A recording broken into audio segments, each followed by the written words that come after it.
आप सभी का स्वागत है आज के हमारे इस वीडियो में। तो प्रेमचंद पूर्व हिंदी उपन्यासों को समझने के बाद आज हम देखेंगे प्रेमचंद योगेन हिंदी उपन्यास को। हिंदी गद्य विधा में उपन्यास ऐसा टॉपिक है जो बहुत ज़्यादा महत्वपूर्ण है। तो आइए देखते हैं कि प्रेमचंद योगेन हिंदी उपन्यास में कौन कौन से उपन्यासकार आते हैं। तो इस दौर के उपन्यास लेखन में मुख्य रूप से दो उपन्यासकार प्रमुख हैं, मुंशी प्रेमचंद और जयशंकर प्रसाद। और भी उपन्यासकार इनके समकालीन हैं, लेकिन जो सबसे ज़्यादा महत्वपूर्ण हैं और जिनका सबसे ज़्यादा योगदान है इस काल में, वो हैं मुंशी प्रेमचंद जी और जयशंकर प्रसाद। मुंशी प्रेमचंद जी का जन्म 31 जुलाई 1880 ईस्वी में हुआ था और 1936 ईस्वी में इनकी मृत्यु हो गई थी। इनका जन्म वाराणसी के लम्हे ग्राम में हुआ था। इनके पिता का नाम अजायब लाल था और इनका वास्तविक नाम धनपत राय है। तो इनका वास्तविक नाम धनपत राय है और इनके पिता का नाम अजायब लाल है। इनके बारे में कुछ और भी जानकारी है। तो उर्दू में ये नवाब राय के नाम से लिखते थे। प्रेमचंद साहित्यिक नाम था और बहुत दिनों बाद इन्होंने यह नाम अपनाया था। तो यहाँ पे आप देख रहे हैं कि इनके 3 नाम हैं, एक तो धनपत राय, नवाब राय और प्रेमचंद। धनपत राय बचपन का नाम था।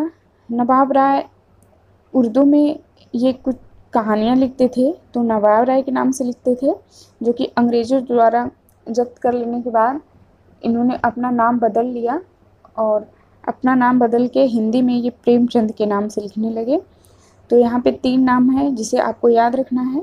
धनपत राय बचपन का नाम है, नवाब राय उर्दू में लिखते थे और प्रेमचंद इनका हिंदी का नाम है, जो बहुत दिन बाद अपनाए थे इसको, मतलब बचपन से प्रेमचंद नाम इनका नहीं था। प्रेमचंद जी को उपन्यास सम्राट कहा जाता है। तो आइए देखते हैं किसने इनको उपन्यास सम्राट कहा है। तो प्रेमचंद जी को शरत चंद्र चट्टोपाध्याय ने उपन्यास सम्राट कहा है, क्योंकि प्रेमचंद ने एक बड़ा पाठक वर्ग खड़ा किया जो तिलिस्म एवं अयारी से अलग आम जन की संवेदना से जुड़ता है।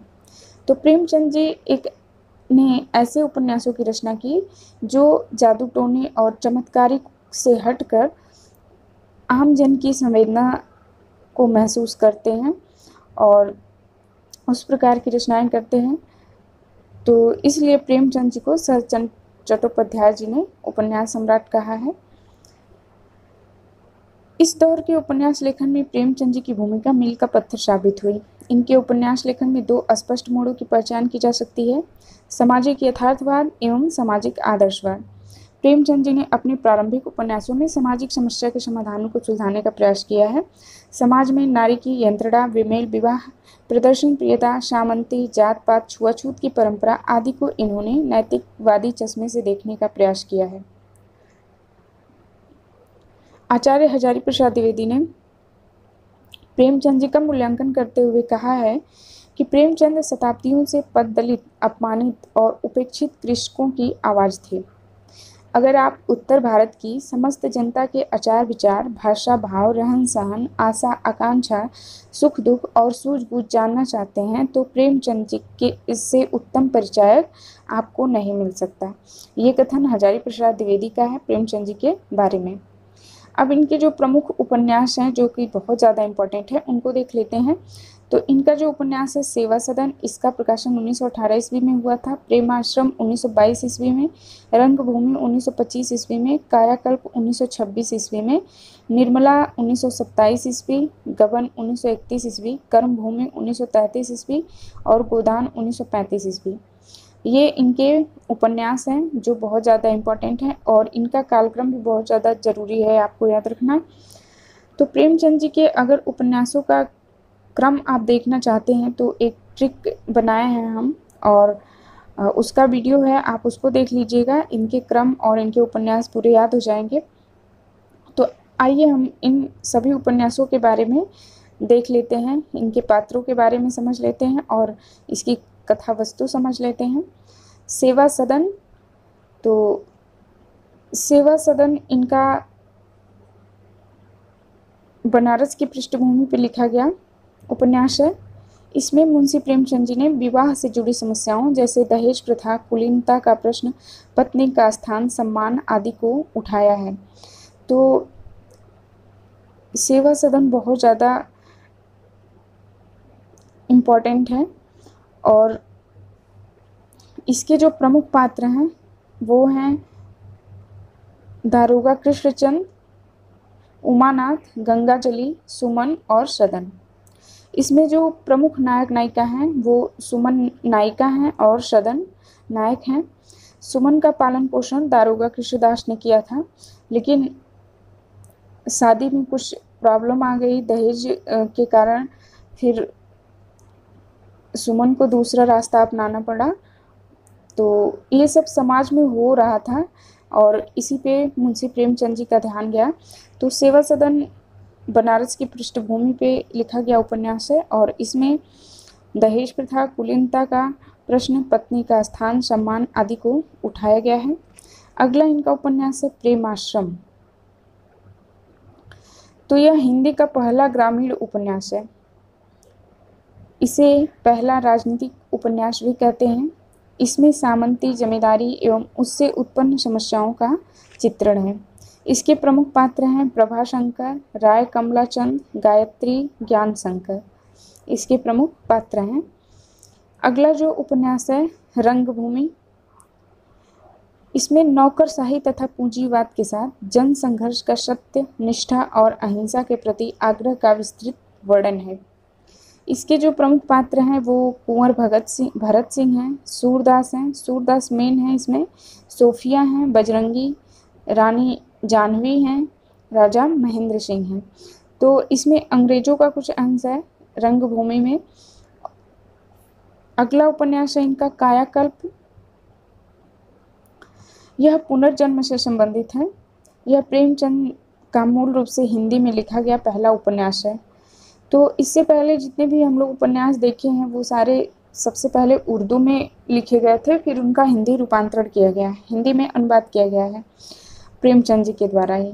और तो आपको पता है प्रेमचंद पहले उर्दू में लिखते थे, तो उर्दू में ही पहले उन्होंने लिखा था, फिर उसका हिंदी रूपांतरण करके हिंदी उपन्यास इसको बना दिया। तो कायाकल्प जो है इनका हिंदी में लिखा गया मूल उपन्यास है, मतलब इसे उर्दू में नहीं लिखा गया था। तो ये मूल रूप से लिखा गया हिंदी का पहला उपन्यास है। इसमें रानी देवप्रिया की कथा द्वारा आत्मज्ञान से विहित जड़ विज्ञान की निरर्थकता और जन्मांतरवाद का प्रतिपादन हुआ है। इसके जो प्रमुख पात्र हैं वो हैं देवप्रिया, राजा विशाल सिंह, चक्रधर और मनोरमा। इसमें देवप्रिया प्रमुख हैं। अगला जो उपन्यास है वो है निर्मला, जिसका प्रकाशन 1927 ईस्वी में हुआ था। इसमें अनमेल विवाह, दहेज का संकट, माता का संकट मुख्य कथा वस्तु है। निर्मला से मनोवैज्ञानिक उपन्यासों की आंशिक शुरुआत देखी जा सकती है।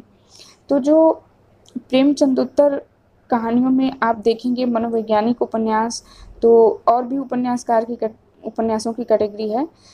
तो प्रेमचंद योगिन उपन्यास में भी जो निर्मला है, यहाँ से आप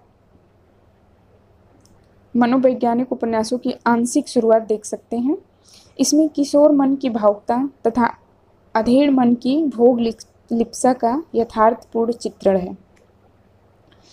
इसमें प्रमुख पात्र निर्मला हैं, मुंशी तोताराम हैं, भुवनचंद हैं, उदय भानु हैं और मनसाराम हैं। जो निर्मला है इसकी शादी ऐसे पुरुष से होती है जिसके 3 बच्चे रहते हैं, वो भी निर्मला के एज के रहते हैं। और तो इसी में बेमेल विवाह, दहेज प्रथा और किशोर मन की भावुकता को दर्शाया गया है इसमें। अगला उपन्यास है गबन। इसमें आभूषण की लालसा, मध्यम वर्गीय परिवारों की समस्या का चित्रण प्रस्तुत किया गया है।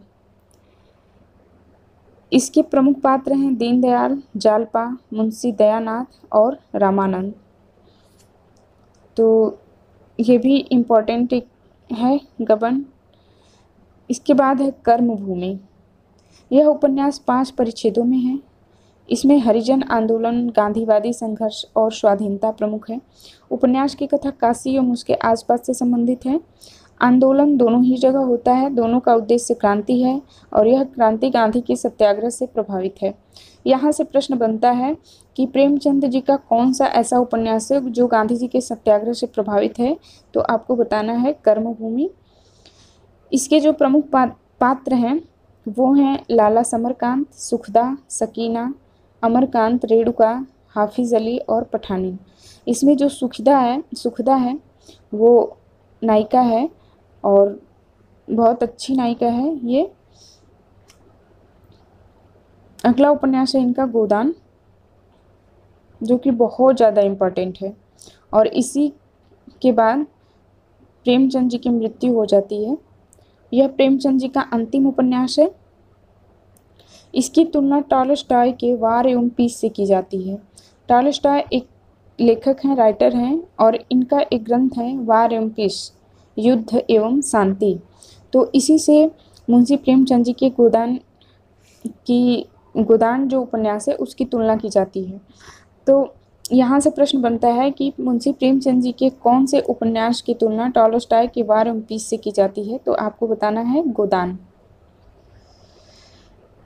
इस उपन्यास से प्रेमचंद जी को आदर्शोन्मुखी यथार्थवादी कहा जाने लगा।